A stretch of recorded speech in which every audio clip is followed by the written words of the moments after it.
Hello mga ka-tribes! Welcome to Daddy Brew TV. This is your adventurous math teacher. For today's video, let's have lesson 2, evaluating functions.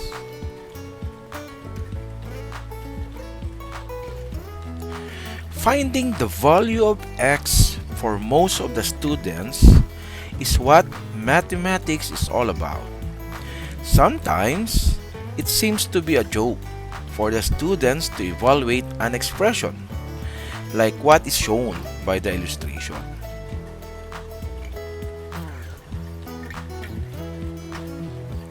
If you want to learn how to find the value of y, well then, you are in the right page. Welcome to your lesson 2. Okay, so what's in this video presentation?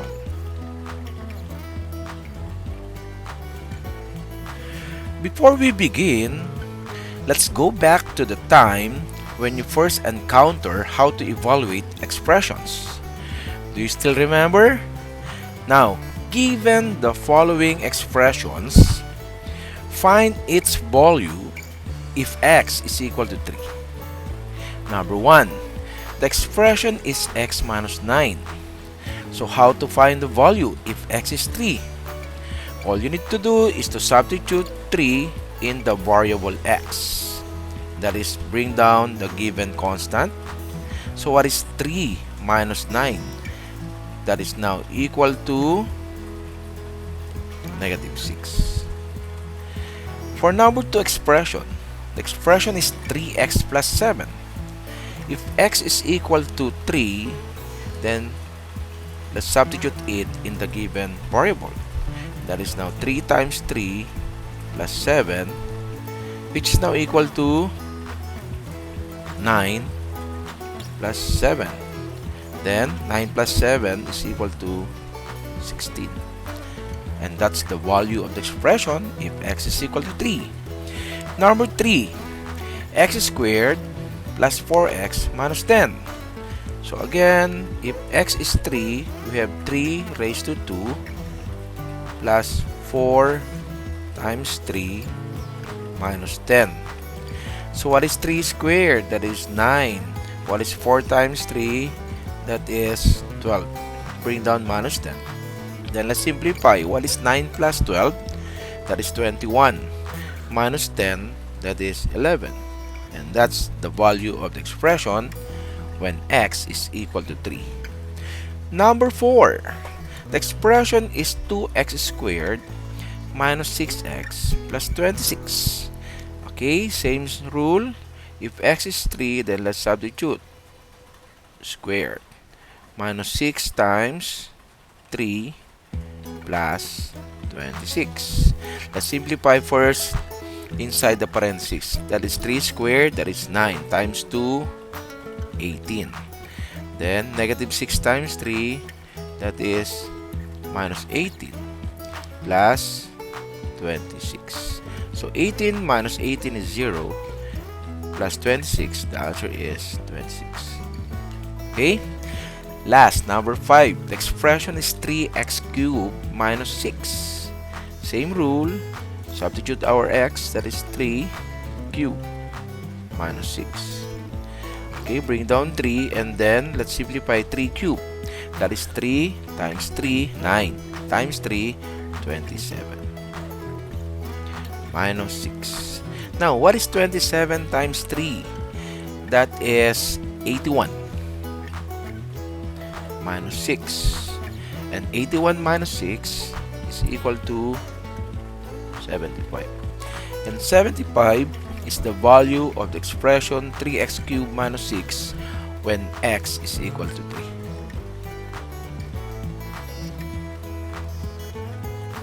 We have learned that in an algebraic expression, letters can stand for numbers. And to find the value of the expression, there are two things that you have to do. 1. Replace each letter in the expression with the assigned value. to perform the operations in the expression using the correct order of operations. So what's new? What's new in this lesson? Okay, so there are types of functions that I'm going to introduce to you. Okay, let us read and analyze some of the common types of functions that you might encounter as you go on with this lesson. Okay, one, we have types of function. One is a constant function. What is the description? A constant function has the same output value no matter what your input value is. Because of this, a constant function has the form f of x is equal to b, where b is a constant, a single value that does not change. For example, y is equal to 7. If we assign values of x here, say x is 3, the value is still 7, right? That's why it is a constant function. Now, second type of function is the identity function. What is an identity function? The identity function returns the same value and uses as each argument. It can be expressed as f of x is equal to x for all values of x. Example, f of 2 is equal to 2, right? It returns the same value. Okay? Next, third, polynomial function. A polynomial function is defined by y is equal to a raised to 0 plus a raised to 1 x plus a squared x squared plus dot dot dot plus a raised to n times x raised to n, where n is a non-negative integers. A sub 0, a raised to 0, a raised to 1, a raised to 2, until equal to n, where n here are all real numbers. Okay? Example are, it can be like this. Y is equal now to the constant 1 plus 2x plus 3x squared plus 4x cubed. Or it can also be y is equal to x to the 5th plus 4x to the 4th minus 3x cubed plus 2. Okay? Now, next function is the linear function. The polynomial function with degree 1, it is in the form of y is equal to mx plus b. Take note, the example is y is equal to 2x plus 5. The degree is 1. Okay? So therefore, a linear function is a polynomial function with degree 1. Next, quadratic function. If the degree of the polynomial function is 2, then it is a quadratic function. It is expressed as y is equal to ax squared plus bx plus c, where a is not equal to 0 and a, b, c are constants and x is a variable. Example is y is equal to 3x squared plus 2x plus 5. Take note that a linear function and a quadratic function are also polynomial functions because it satisfies the definition. Take note, the exponents are non-negative integers. Next, another one is a cubic function. A cubic function or a cubic polynomial function is a polynomial of degree 3 and can be denoted by f of x is equal to ax cubed, take note the degree is 3, plus bx squared plus cx plus d, where a again is not equal to 0 and a, b, c, and d are constants and x is a variable. Example is y is equal to 5x cubed. Take note, the degree is 3, so it's a cubic function. Plus 3x squared plus 2x plus 5. Okay, as you can see, it is also a polynomial function, specified as cubic function. Next, power function. A power function is in the form y is equal to ax raised to b, where b is any real constant number. Many of our parent functions, such as linear and quadratic functions, are functions. Example, f of x is equal to 8x to the 5th. Next, another function is the rational function. A rational function can be represented by a rational fraction, say p of x over q of x, in which the numerator and denominator are polynomial functions of x, where the denominator q of x is not equal to 0. Example, f of x is equal to x squared minus 3x plus 2 over x squared minus 4. Next, exponential function. This function is in the form y is equal to ab raised to x, where x is an exponent and a and b are constants. Note, only b is raised to the power of x, not a. If the base b is greater than 1, then the result is exponential growth. Example, y is equal to 2 raised to x. Next is the logarithmic function. A logarithmic functions are the inverses of exponential functions and vice versa. Logarithms are very useful in permitting us to work with very large numbers while manipulating numbers of a much more manageable size. It is written in the form y is equal to log x base b, where x is greater than 0, where b is greater than 0 and b is not equal to 1. Example is y is equal to log 49 base 7. Another function is the absolute value function. The absolute value of any number c is represented in the form absolute value c. If any function f where r is defined by f of x is equal to the absolute value of x, it is known as absolute value function for each non-negative value of x. F of x is equal to x, and for each negative value of x, f of x is equal to negative x.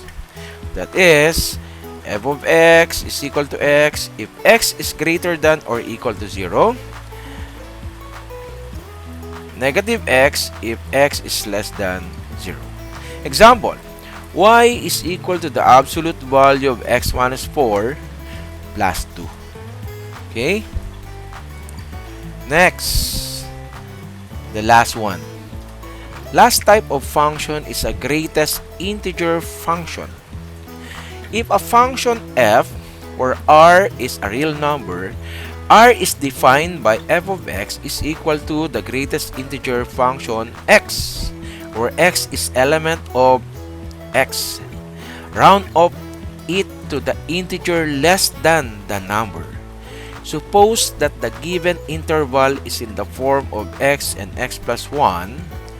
The value of greatest integer function is x, which is an integer. Example, f of x is equal to the greatest integer function x plus 1, where the greatest integer x is the greatest integer function. So learning the different types of function is essential in this lesson because You will encounter those types as we proceed with evaluating functions. What is it? What is it in this video lesson? When we say evaluating function is the process of determining the value of the function at the number assigned to a given variable. Just like in evaluating algebraic expressions, you just need to A. Replace each letter in the expression with the assigned value, and B. Perform the correct order of operations in the expression. Look at these examples. Example 1. Given the function f of x is equal to 2x minus 4. Find the value of the function if x is equal to 3. So for our solution,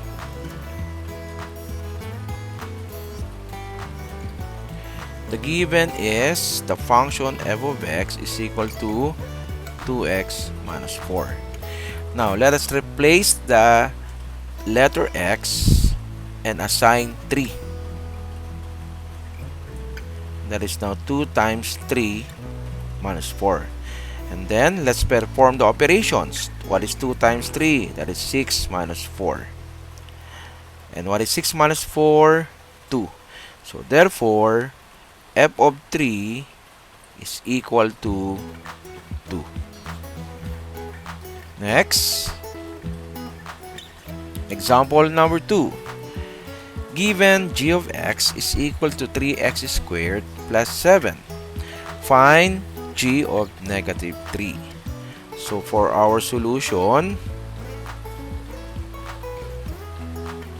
the given function is g of x is equal to 3x squared plus 7.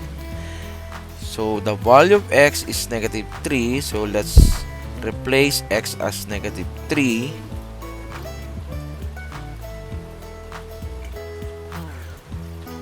And then let's perform the operations. Bring down 3. Start from the parenthesis. What is negative 3 squared? That is positive 9 plus 7. What is 3 times 9? That's 27 plus 7. And what is 27 plus 7? That's 34. So therefore, g of negative 3 is equal to 34.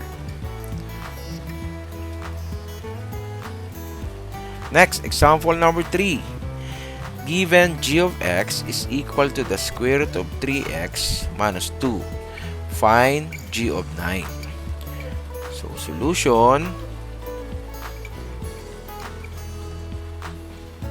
g of x is equal to the square root of 3x minus 2. Let's replace x as 9. So, that is now g of 9 equal to the square root of 3 times 9 minus 2. So, what is 3 times 9? 27 minus 2. So, 27 minus 2 is equal to the square root of 25. We will get the principal root, that is positive 5. Okay? So, therefore, the g of 9 is equal to positive 5. Okay?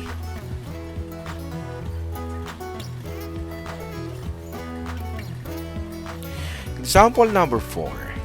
Given the function h of x is equal to 4x plus 8 over 2x minus 4. Find the value of function if x is equal to negative 5. So, solution, h of x is equal to 4x plus 8 over 2x minus 4. Let's replace x equal to negative 5. So that is h of negative 5 is equal now to 4 times negative 5 plus 8. That's 2 times negative 5 minus 4. So let's simplify. What is 4 times negative 5? That's negative 20 plus 8. What is 2 times negative 5? That's negative 10 minus 4. And then, what is negative 20 plus 8? That is negative 12 all over. Negative 10 minus 4 is negative 14. Or, let's simplify. This is now equivalent to positive 6 over 7. Therefore, h of negative 5 is equal now to 6 over 7. Next, example number 5. Evaluate the function f of x is equal to 2 raised to x if x is equal to 3 halves. So, our solution, f of x is equal to 2 raised to x. Replacing x equal to 3 halves, that is now f of 3 halves is equal to 2 raised to 3 halves. Let's simplify. This is now equivalent to the square root of 2 cubed. And what is the square root of 2 cubed? That is now equal to square root of 8. And then let's factor out. Square root of 8 is also equal to 4 times 2. And 4 times 2, the square root of 4 is equal now to 2. And the square root of 2 is the square root of 2 also. Therefore, f of 3 halves is equal to 2 square root of 2. Okay, number 6. Example 6. Evaluate the function h of x is equal to the greatest integer function x plus 2, where x is the greatest integer function given x is equal to 2.4. So for our solution, h of x is equal to the greatest integer function plus 2. Replacing x equal to 2.4, since the greatest integer function of 2.4 is equal to 2. So we have h of 2 is equal now to 2 plus 2. And what is 2 plus 2? That is 4. So therefore, h of 2 is equal to 4. Okay? Take note of the definition of the greatest integer function. If x is 2.4, then the greatest integer function is 2.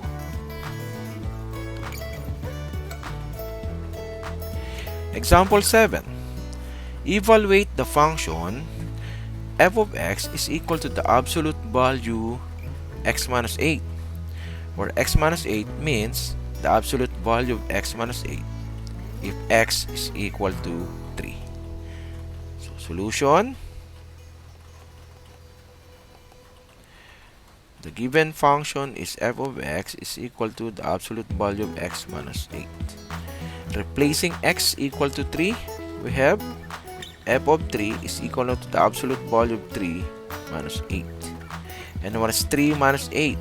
That is negative 5. So getting the absolute value of negative 5, that is now equal to the function f of 3 is equal to positive 5. And that's the final answer. Okay? Example number 8. Evaluate the function f of x is equal to x squared minus 2x plus 2 at f of 2x minus 3. Take note, the value of x is 2x minus 3 here. So for our solution, we have f of x is equal now to x squared minus 2x plus 2. Replacing x as 2x minus 3, we have 2x minus 3 is equal now to the quantity 2x minus 3 squared minus 2 times 2x minus 3 plus 2. Okay, let's perform the operations. What is the square of 2x minus 3? That is equal to square of the first term is 4x squared Multiply the first term and the last term, that is now equal to negative 6x times 2, that's negative 12x. Then square the last term, negative 3, that is positive 9. Then negative 2 times 2x is negative 4x. Negative 2 times negative 3 is positive 6 plus 2. So let's simplify. Bring down 4x squared and then combine negative 12x and minus 4x. That is now minus 16x. And then combine the constant. 9 plus 6 is 15 plus 2 is 17. That is now equal to positive 17. So therefore, f of 2x minus 3 is equal to 4x squared minus 16x plus 17. That is the answer.